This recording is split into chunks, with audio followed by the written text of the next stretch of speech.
Vamos conversar a partir de agora com Abel Braga, ídolo da torcida colorada, ele que foi o treinador que comandou a equipe em 2006 na final do Mundial de Clubes contra o Barcelona, quando o Inter conquistou o título mais importante da sua história. Entre outras passagens como técnico da equipe colorada, ele teve a sua mais recente e última atuação como treinador aqui no Internacional em 2020 para 2021, durante a pandemia, quando o Inter se sagrou vice-campeão brasileiro. Em 2024, Abel Braga decidiu dar um tempo no futebol. Permaneceu afastado após ter uma primeira experiência como coordenador técnico e não mais treinador no Vasco da Gama, de onde saiu em dezembro de 2023. Em 2024, ele se dedicou à chegada da netinha Maria Antônia, que está com 3 meses, e também aproveitou para se recuperar de dores no nervo ciático, como ele mesmo diz, dores que foram determinantes também para que ele optasse por encerrar a carreira como treinador, já que as viagens acabavam se tornando bem mais sacrificantes. O fato é que Abel Braga teve um ano sabático em 2024, digamos assim, mas ele já afirmou que quer voltar a trabalhar em 2025. E nesse cenário, é claro que o Inter surge como uma possibilidade. Sobre esse e outros assuntos, ele fala na nossa entrevista a partir de agora. Arbitragem, organização do futebol brasileiro, seleção brasileira, SAFs, enfim, vários temas que conversamos em um bate-papo bem legal sobre vida e sobre futebol. Vamos ouvir Abel Braga. Sinceramente, foi um negócio até interessante, porque as pessoas às vezes não acreditam, assim, sabe? Você fala, parei, porque tipo, eu tinha conversado com o Mário de que pararia em dezembro de 22, eu falei, meu último ano, não fiz, mas foi quase um pacto com ele, de que iria dar a ele o primeiro título, né, como a presidência de um clube, e, poxa, foi a Taça Guanabara e foi o estadual, e contra o grande rival, que é o Flamengo, 2 jogos fantásticos. E eu, depois desse negócio, eu comecei a sentir que as viagens estavam ficando complicadas a nível de ciático, sabe? E eu já tinha colocado na minha cabeça que eu iria parar junto com o Fred em julho. Mas aí chegou maio, depois da conquista, depois de um jogo de Sul-Americana, que nós fomos direto para Cuiabá, aquela viagem para mim foi demais, sabe? Eu cheguei no clube e disse ao Mário que iria parar. Então, 22 eu parei no Fluminense, graças a Deus, um título, né? É um número muito grande de títulos conquistados para mim, 29. Aí 23 recebi o convite do Paulo Bratz, que me honrou muito, porque é aquilo que eu estava pensando em fazer. Precisava amadurecer um pouco a cabeça, então ele me ofereceu esse cargo de diretor técnico, né? De ter uma relação entre jogadores e comissão técnica, fica ali intermediário, porque simplesmente passar tudo aquilo que eu vivenciei durante todos esses anos de carreira, por ter passado no campo como atleta, depois 35, 36 anos como treinador.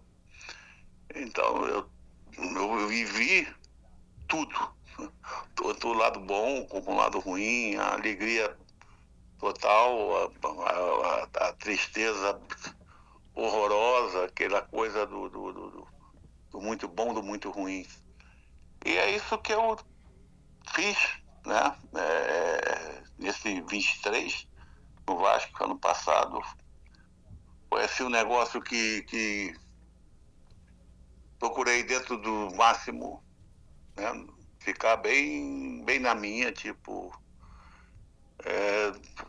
não queria ser protagonista de nada, e tenho certeza que ajudei na na solução de algumas situações complicadas, de alguns problemas que surgem no dia a dia. Eu acho que me coloquei muito bem, porque nem o Barbieri, que é excepcional treinador, que começamos muito bem, depois a coisa ficou ruim, realmente. Não teve nenhum tipo de problema, tanto ele depois como o Ramon Dias. E, para minha surpresa, logo após, no dia seguinte, a manutenção do Vasco na primeira divisão, eles tiraram o Paulo. A 777, né? Tirou o Paulo e tal. Falei que me colocava solidário porque ele que me levou. Então pedi para sair. E esse ano eu fiquei em casa. Então agora ano que vem, porque fiz a cirurgia do ciática ano passado, quer dizer, ficou legal. Ainda tem algumas coisinhas assim de reflete, sabe? Reflete um pouquinho na perna, assim, choque, pé direito. Uhum. Mas está sendo tratado. E depois tive o nascimento da minha neta, que foi um recomeço assim super especial para mim, para minha mulher, para minha família, para meu filho, que é o papai, porque nada substitui, óbvio, não substitui a perda que nós tivemos do filho, mas agora o surgimento da netinha foi algo assim de incrível, sabe? Mexeu com a gente, já completou 3 meses. Por acaso eu estou te falando, nesse momento ela está aqui em casa, apesar que meu filho mora bem do lado, mas ele foi sair com a esposa e deixou aqui em casa. Então isso é bem pequenininha, bem grandona, né, para 3 meses, mas a gente está curtindo muito. Agora, ano que vem é isso, né? É aquilo que eu querer. Eu quero, a gente quer sempre muita coisa na vida, mas a gente não sabe se vai alcançar, se não vai. O que eu espero é poder, ano que vem, poder passar tudo isso aí que eu vivenciei. Minha relação em todos os clubes, se você for perguntar e for investigar, nunca saí dos clubes com problema com ninguém, nunca briguei com ninguém. Às vezes se sai, às vezes até de um clube satisfeito, às vezes não tão satisfeito, mas brigar, discutir, reclamar, ir para jornal falar besteira, nunca. Então, é claro, estou esperando. Agora vamos ver, sinceramente, o futebol ele é extremamente surpreendente. A gente tem que conviver pensando nisso.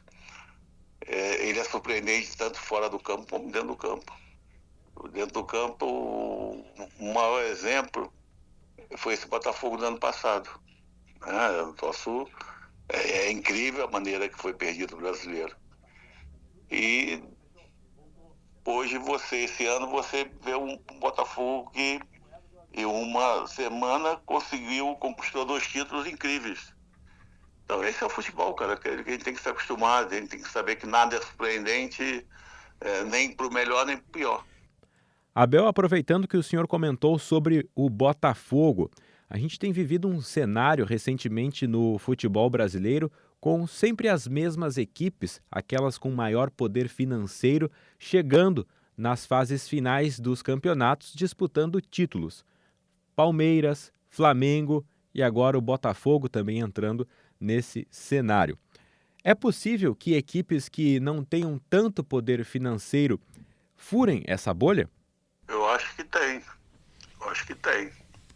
O Atlético, apesar que já o grupo vinha ajudando e muito o Atlético fora de campo, teve mais conquista do que a partir do momento que passou SAF. O Flamengo ainda não é SAF.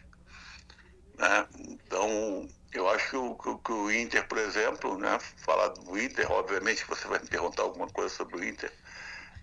O Inter está batendo na trave aí a todo momento, de forma incrível, na SAF. Então, o Botafogo virou, porque tinha que virar SAF e está sendo uma SAF extraordinária. Então, o problema é o seguinte, eu acho que esses 3 clubes, né, eu incluo até de repente outro clube, um ou outro clube, porque 2, 3 anos atrás o Atlético também foi muito bem. Não é bom para o futebol brasileiro. Eu acho que não importa se você vai ser SAF ou não, mas eu acho que tem que se competir de forma melhor. A gente não pode começar um campeonato que é o mais difícil do mundo, né? Eu não estou te falando de grau de dificuldade na forma de jogar, tipo o inglês, né? Que é uma intensidade muito grande. Sim. Mas você já não pode começar um campeonato dessa natureza. Você vê um campeonato que até a última rodada tu não sabia quem disputava o Libertadores, quem não disputava, quem caía, quem não caía. E você já dá 3 clubes como favorito, vai ser um dos 3, vai ser um dos 3. Por que isso? Não, eu acho que não, sabe? É a maneira de você administrar, é a maneira de você formar. Aí você vai para o outro lado, nós estamos falando de quem conquista. Como é que você poderia imaginar um dos clubes mais bem estruturados desse país caiu divisão com o Atlético Paranaense? Assim, é muito. No futebol, 2 mais 2 não são 4. Não tem hipótese, sabe? Uhum. Então eu acho que não seria o ideal para o tamanho do futebol brasileiro, para o tamanho principalmente desses 10 clubes maiores, né? Maiores, óbvio, tu tem que colocar sempre entre aspas, porque tem sempre alguém que foge, que sai daquela, tanto dos 10 para baixo, como dos que estão embaixo, 13º, 14º, 15º, entra naqueles 10, puxa para cima, mas é assim, né? É um campeonato difícil, sabe? É muito difícil. Então, o exemplo é esse. É esse. Aí você vai para dentro do campo, tu fala assim, mas o Botafogo foi surpreendente. Foi porque tinha um coletivo onde saíram, eu acho que no meu modo de pensar, perderam um campeonato no mental ano passado. E esse ano superaram tudo. Tudo, tudo. Só não conseguiram superar essa loucura, que isso é desumano, né? Desumano. Um clube vai uma semana, 2 competições desse tamanho, ter jogado no meio de semana e depois fazer uma viagem após o jogo, logo com conquista de brasileiro, com 14 horas de voo, 6 do horário. Não, esquece isso. É fora de propósito, entendeu? Não tem explicação louvável. Então, acho que nós continuamos fora do campo muito mal organizados, a nível de calendário, a nível de tabela, a nível de que um clube solicita bem aceito, preciso transferir esse jogo aqui de quinta para quarta, ou sair desse jogo de quarta para quinta. E outros também pensando naquilo que seria melhor dentro de logística, dentro de uma estrutura que todos os clubes dão hoje para uma equipe, que é a parte física, a parte mental, a parte fisiológica, não consegue as mudanças. Aí acaba que o Botafogo continuou esse ano, né, trazer um futebol muito legal, muito vistoso de ver jogar, passar por isso. E outro detalhe que sei lá, cara, eu estou te colocando porque tu vai emendar depois da matéria, eu não sei, tá acabando ficando chato o futebol, sabe? O futebol tá ficando chato porque se não se mudar procedimentos, eu não estou falando qualidade de árbitro, não. Porque nós temos que colocar no lugar do árbitro. Sim. Está muito, muito difícil apitar futebol isso hoje no Brasil. Eu, por acaso, falei, quem apitou aquele jogo lá do lance de craque foi o Rafael, não foi isso? Rafael Klein, isso. Porra, o cara é muito bom, cara. Eu fui lá, falei com ele, pô, parabéns tal, pelo êxito na carreira, a maneira que você subiu, que está conduzindo. Eu falei para ele, cara, não deixa os caras te engolir, porque tá demais. O cara hoje vem te dar uma porrada, faz falta feia em você, e reclama que o juiz marcou falta, cara. É assim, o negócio tá escandaloso, tá chato. Tá chato. Por Você parte dos vê jogadores, o senhor diz. exatamente, é jogador, é treinador. Eu posso falar porque fui jogador e fui treinador, cara. Também fui chato. Mas vem cá, isso não era assim como tá agora, porque cada ano tá ficando pior. É porque tem muita cobrança em rede social, para mim não importa. Tem muito programa esportivo, para mim não importa. É aquele negócio, a gente acha que nós nem, não melhoramos a nível de qualidade de vida, de viver melhor nesse país, por educação. Então nós temos que melhorar a nossa educação profissional também, cara. Nossa educação esportiva. Ver quantas e quantos milhares de pessoas o futebol emprega, cara. Pô, então isso tem que virar espetáculo. A gente só vê, escuta, que ontem saiu falando aí da Liga Inglesa, da Liga Europeia, do que vai mudar, que querem propor não sei o quê. A gente só escuta isso. Mas lá tem um tipo de educação. E aqui a gente escuta o quê? A gente escuta que vai continuar uns estaduais loucos, que você mal vai ter um mês para. Não tem um mês, né? Qualquer clube aí vai ter 15 dias, e olhe lá, para começar a jogar um estadual. Aí você começa o estadual com o time reserva, legal, tá correto, bota os garotos aí, o time jovem, o time reserva para voltar mais cedo das férias, muito bom. Mas daqui a pouco, na frente, você vai ter a cobrança que tem que ser o campeão. É surreal, cara. Não dá, a coisa tem que passar tipo assim, vamos passar um pente fino, vamos pensar naquilo que você pode melhorar. E aproveitando que o senhor tocou no assunto arbitragem, qual é a sua opinião sobre o VAR, Abel?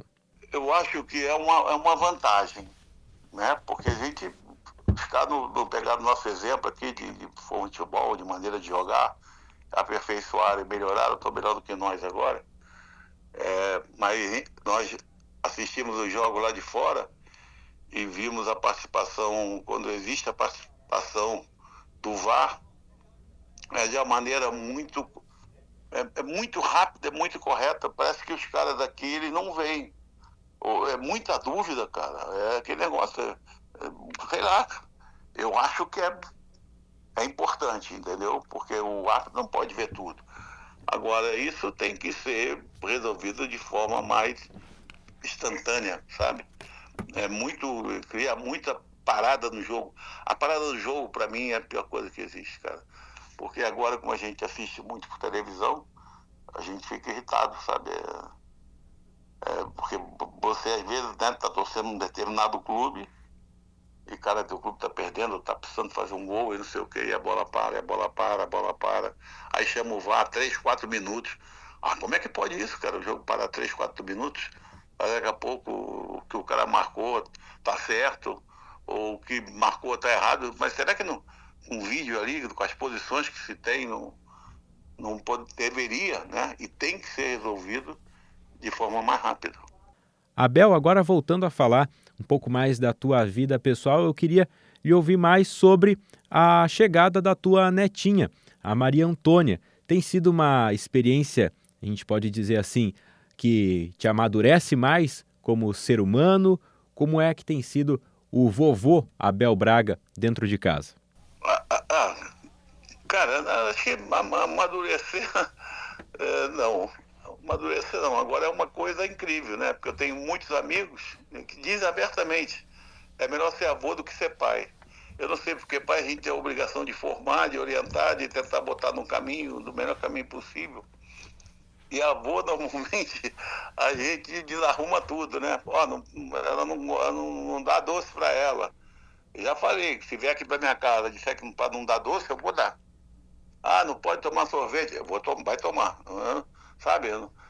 Não deixa ela entrar na piscina. Vai entrar. Eu, então, cara, eu não sei se o amadurecimento agora que está sendo incrível, tá, né? Só estou esperando começar mais um mês, 2, começar a gatinhar. Mas está sendo muito legal, cara. Foi um negócio assim sensacional. Não, saber que ela tá tão bom, mas jamais vão escutar de mim isso, que é melhor ser avô do que ser pai. Não, não, não. São sentimentos e formas de agir completamente diferentes. Mas tá sendo incrível. Sim. Ela nasceu em setembro, né? 9 de setembro. Eu, 1º de setembro, meu filho, 6 de setembro, o Fábio, né, o pai, e ela, 9 de setembro. Incrível, né? É legal, muito legal. Dá pra fazer uma festa só daí. É.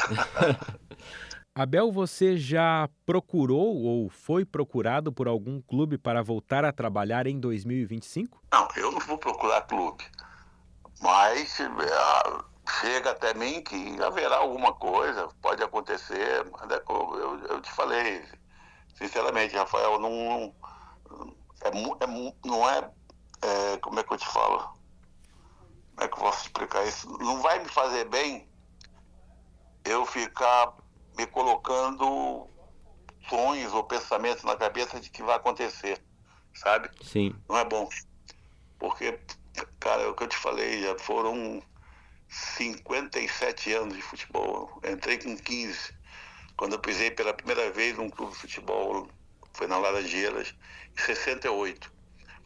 Então, também, durante toda essa época de atleta, depois treinador, eu sempre pensava, né? Quando eu saí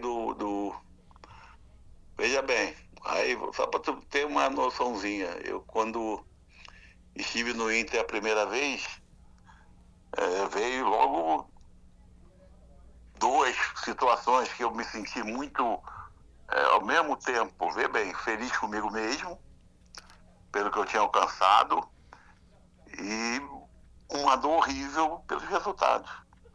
Né? Que foi aquele empate com o Bahia em casa, que nós tínhamos jogado muito na Fonte Nova. Eu não falo do resultado em casa, porque o resultado em casa daquele jogo, o Bahia se portou muito bem defendendo e nós não conseguimos, né? Apesar de ter um pênalti, uma situação ali no Nilson muito clara para mim, mas não importa.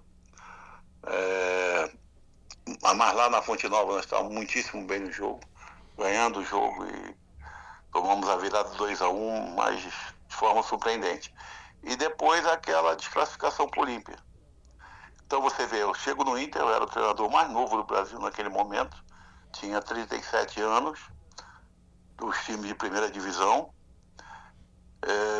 Chega em duas situações como essa, nós iríamos passar pela Olímpia, disputar uma final de Libertadores contra o Nacional da Colômbia, que até hoje agora é forte, é um clube forte, conhecido, mas naquele momento não era, tanto que o Olímpia foi o campeão. Chego numa final de brasileiro e eu, pelo sonho, aí que eu quero que tu entenda, pelo sonho de caramba, pô, cheguei bem, consegui fazer um trabalho legal, tô gostando do que eu estou fazendo, tinha, sei lá, cara, 3 anos como treinador. Tinha passado Botafogo, Vitória, Santa Cruz e Inter. Então começou a vir na minha cabeça, porque eu fui fazer uma pré-temporada de um mês de jogos amistosos em Portugal, com o Santa Cruz. E em Portugal, lá em Évora, nós fomos campeões desse torneio. Com o time de Évora, o time de apresentação contra o Sport, aí não estava no torneio, mas time da Espanha. Então, assim, eu falei, caramba, minha loucura é trabalhar na Europa. E eu, depois disso tudo, no Inter, estava com uma moral muito grande, veio uma proposta do Clube de Portugal, o Famalicão. E olha bem, esse clube tinha subido de divisão, é uma cidade que eu conheci, porque ficamos lá praticamente 15 dias, a 18, foram vários jogos, um mês praticamente. Sediado ali, fazendo jogo com Braga, jogo com o Gil Vicente, jogo com o Rio, jogo com o Famalicão, jogo com o Rio Ave. Dali depois saímos para Lisboa, fazer um jogo de apresentação para os sócios da equipe principal do esporte e depois fomos para Évora. Então conheci a cidade, gostei muito e fui convidado. Então acertei o convite, acabava meu contrato com o Inter, aceitei o convite, fui, assinei o contrato lá. Na pré-temporada houve um julgamento na Federação Portuguesa e decorrente de uma situação, né, não é normal, sei lá, cara, uma situação que ocorreu na segunda divisão que colocaram o time de novo na segunda. Cara, eu falei assim, não é possível, pô, eu saí do Inter, venho para disputar a primeira divisão em Portugal, para tentar fazer meu trabalho e, né, aproveitar aqui, isso aqui, subir, tal. Aconteceu. Os caras chegaram para mim, me colocaram o mesmo salário, se quiser continuar, tranquilo. Eu falei, não, vou ficar. Agora vou para quê? Voltar para o Rio? Fiquei, coloquei o time na primeira divisão, nos mantivemos no ano a seguir. E foi muito legal. Depois fiquei nesse negócio, fui pro Inter de novo. Depois, quando saí, acabei que voltei a Portugal e fiquei mais 5 anos. Depois, então tu vê, se eu naquele momento, eu não sei te falar o que poderia ter acontecido na minha vida. Porque depois em Portugal eu fiquei esse tempo todo. Eu também não sei se eu não saio do Inter naquele momento. Eu estou te falando que eu sonhei. Eu pensava, tipo assim, poxa, eu vou conseguir um clube na Europa. Ver o convite, eu tinha jogado na França, né? Aprendi a falar o idioma, vivi outra cultura, eu gosto disso. Mas naquele momento foi o melhor. Isso aí, é o que eu pensava, o que eu sonhava. Então, o futebol não dá pra tu. Não dá pra você ficar sonhando, eu vou sonhando, tô sonhando com isso. Não, cara. Eu tenho os clubes que eu torço, que todo mundo sabe quais são, que é Inter e Fluminense. A minha relação com ambos é fortíssima, fortíssima. Estou sempre disposto. E já vieram momentos que eu fui chamado para ir, que não deu para mim ir. Em outros momentos eu penso em ir e não consegui ir. É assim o futebol, e para outros lugares. O senhor chegou a ser Mas chamado pelo... Por exemplo, o senhor chegou a ser chamado pelo Inter em algum momento e não pôde ir recentemente? não, eu fui. Eu tive uma conversa muito boa com o presidente, com o Barcelos. Inclusive, todo mundo diz que sai brigado com o Barcelos. Não sei brigado com o Barcelos, nada. Eu saí chateado pela maneira que a situação foi colocada, sabe? Depois que aconteceu aquele, com todo o respeito, né? Desculpa o termo, aquele pequeno roubo, que tiraram um título do Inter em 21, né? Ela terminou no ano de fevereiro. Isso aí depois ele teve no Rio aqui, foi em julho, se eu não me engano, teve assim, por aí. Conversando comigo pessoalmente, eu não fui lá não, ele veio aqui, ele estava indo para Argentina, para um jogo desse de Sul-Americana, então passou por aqui, conversamos de forma muito, muito agradável. Coloquei para ele o que tinha me chateado, então não teve briga. Tanto que vocês devem ter nos visto nesse domingo aí, lá nesse sábado, lá em Caxias. A gente deve ter... Conversamos na beira do campo ali um pouco antes. Papo legal, papo saudável, sabe? Dei o parabéns a ele pelo momento que o Inter passou com o Roger. Os jogadores que não vinham rendendo passaram a render depois da chegada do Dalê. Então tudo foi muito redondo, cara. Foi muito redondo. E pena que foi que o início foi muito difícil também para o Roger. Se o início tivesse encaixado um pouquinho antes, eu não tenho dúvida que não teria, o final do campeonato teria sido outro. Porque chegou um momento que era só o Inter ou o Botafogo conseguia empolgar com a forma de jogar. O Botafogo com um coletivo muito forte. E o Inter aumentou, melhorou o coletivo e melhorou a qualidade individual de cada jogador, de cada atleta. Então foi isso, conversamos, mas naquele momento depois expliquei que a logística não estava legal ainda, que eu ia ter que fazer um outro procedimento, uma coisa aí na cirurgia, um negócio. E tinha um negócio da logística, entendeu? Que estava muito difícil. Eu não poderia perder o momento de saber que minha nora está indo para a casa de saúde e eu poderia não chegar, sabe? Tipo, ou vou ter que ir de carro a Florianópolis, ou vou ter que ir para Canoas, tentar conseguir um voo em Canoas, que estava escasso. Expliquei, né? Falei com ele de forma muito legal, muito... Isso, sabe o que acontece? Você não me vê falar sobre isso, porque tudo que relaciona uma pessoa que tem esse carinho que as pessoas, os torcedores do Inter têm para comigo e que eu tenho para com o clube, se torna sempre um negócio muito grande. Então ficou dito nesse papo assim, ano que vem, se você tiver interesse, a gente conversa, pronto. Aí vai ser outro tipo de conversa, porque né, eu não estou agora passando aquela situação que eu estava em julho, né, julho, agosto. Então é isso, cara, é simples as coisas assim, sabe? Então E essa normalmente, conversa pode acontecer agora no início do ano que vem. mas, Rafael, você não pode, eu não posso falar que vai acontecer, pode acontecer, óbvio. Isso tu tem que perguntar mais ao presidente do Inter, né? Claro. O que eu quero que fique claro é que não tem absolutamente nada, nada.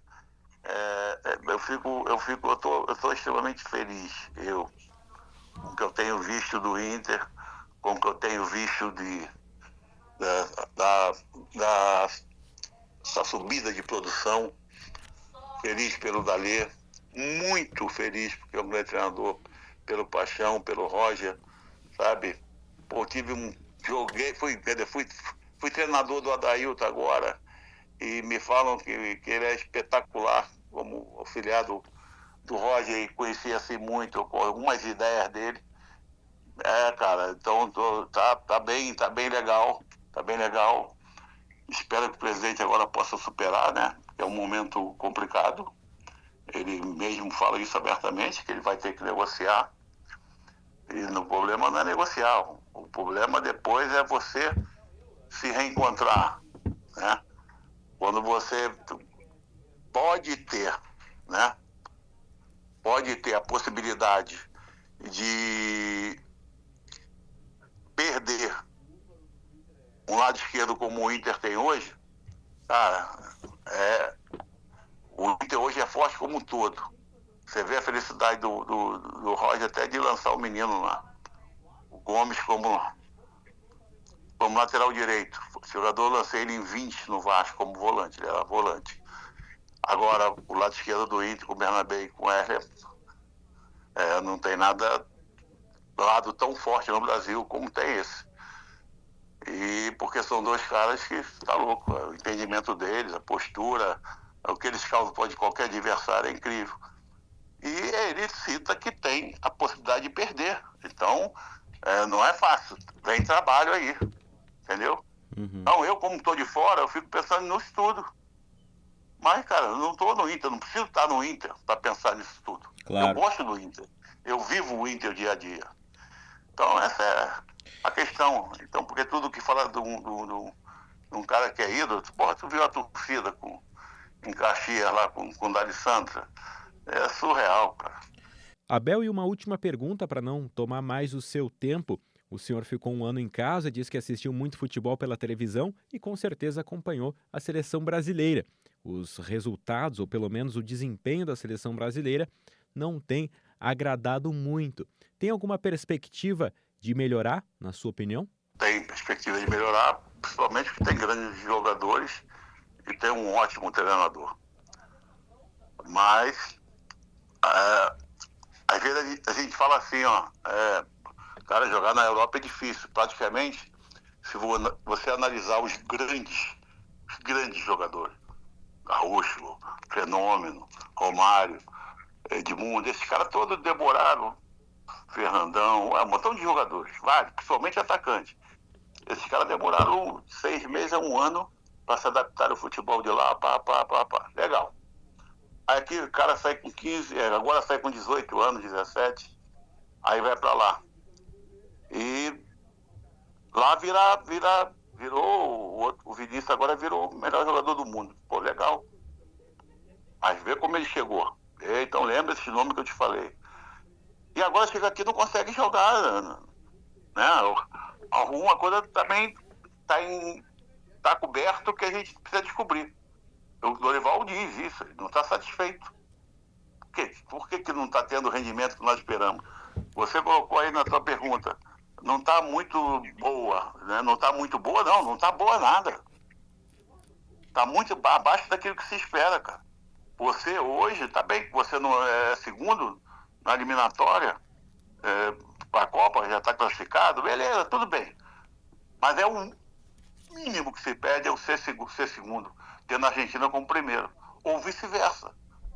É o que se estaria se pensando também do futebol argentino. Não, o Brasil é a primeira, a Argentina é o segundo. Então não tá bom, não tá nada bom. Então isso preocupa muito a saída, a forma, a maneira como saem jovens jogadores daqui lá para fora hoje. Isso é absurdo, porque se você perguntar a vários ex-colegas meus de campo, jogadores, essa coisa toda, a primeira coisa que nós tínhamos quando nós vestimos uma camisa de seleção, e eu posso te falar que eu fui o primeiro campeão em Cannes, capitão da equipe, fui capitão na conquista do pré-olímpico na Colômbia, participei de uma Olimpíada, participei também de uma Copa do Mundo, eu joguei na Europa, então, mas nunca se pensava noutra coisa que não era o orgulho de estar vestindo aquela camisa. Nunca. Sempre. Orgulho, amor, sangue, alma, aquilo, sabe? Cara, isso sinceramente, se eu tiver certo, legal. Se eu posso estar errado. Mas é isso que eu acho que é o que tá encoberto. Tá encoberto. A gente precisa descobrir. A gente precisa, sei lá, cara, conversar com esses caras, mostrar a eles o seguinte, não precisa estar aqui. Diz que não quer. Porque tu é um treinador disposto, um treinador extremamente inteligente, se preocupa com a parte tática, procura botar aqueles que estão em mais destaque na Europa.